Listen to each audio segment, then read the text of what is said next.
Hey Earth Science students, this is Mrs. Gibbs and I want to show you where to find your Class Connect recordings if you're not able to attend live or if you need a review.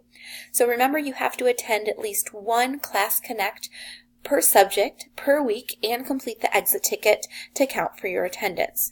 So if you're not able to make it to Earth Science and you want to refer to the recording from that week, all you have to do is look at the top of your home screen here in Earth Science, and you want to click on Content.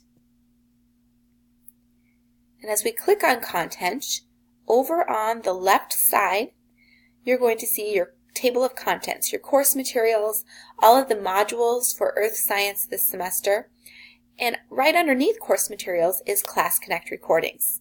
So click on that, and so far I have our very first Class Connect recording here, but as the semester goes on, this list will grow and you will find all of the Class Connects, 2 per week, that we work on this semester.